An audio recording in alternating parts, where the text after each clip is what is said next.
Penunjukan Muhammad Prasetyo sebagai Jaksa Agung dalam pemerintahan Jokowi JK masih menimbulkan kekecewaan dari berbagai kalangan.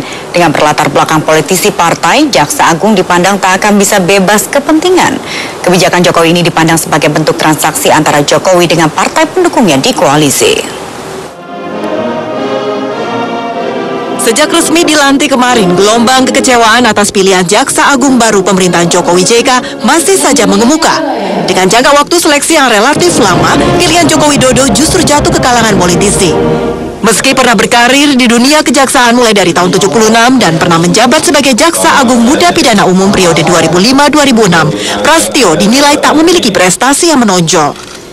Saat dipilih menjadi Jaksa Agung, status Prasetyo bahkan masih menjadi anggota DPR RI dari fraksi Nasdem.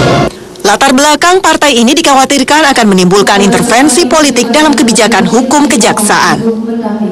Di dalam detik terakhir dia berhenti dari partai, itu kan agak sulit orang mengatakan bahwa dia tidak ada pengaruh partai gitu ya.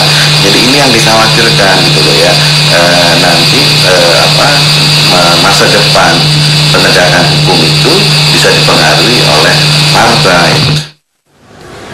Berbeda dengan saat memilih menteri, kali ini Jokowi tak melibatkan KPK ataupun PPATK dalam menganalisis rekam jejak sang calon.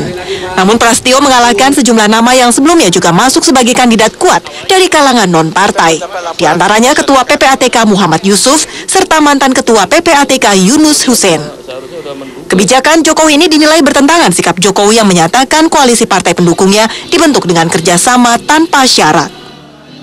Latar belakang politisi, dia sebagai politisi ini yang bisa menjadi masalah dalam proses pemberantasan korupsi ke depan. Kenapa? Karena problem utama korupsi di Indonesia sekarang adalah korupsi politik, di mana aparat penegak hukum dalam banyak hal pasti akan berhubungan dengan para politisi. Menanggapi sejumlah kritikan, Muhammad Prasetyo justru tetap optimis. Kalau saya sebagai kami, tadi saya tanggal jam 11 hari ini, saya diberhentikan dari keanggotaan partai Nasdem. Partai selama ini saya bergabung. Bisa tunjuk bahwa kami punya komitmen untuk apapun amanah yang sekarang akan dijalankan dengan sebaik-baiknya. Kini, pembuktian komitmen Muhammad Prasetyo bisa ditunjukkan dengan menyelesaikan sejumlah pekerjaan rumah kejaksaan yang telah menanti. Selain pembenahan internal kejaksaan dan penyelesaian sejumlah kasus yang mogok, aksi untuk menangani kasus korupsi juga menunggu bukti. Tim Liputan Trans 7.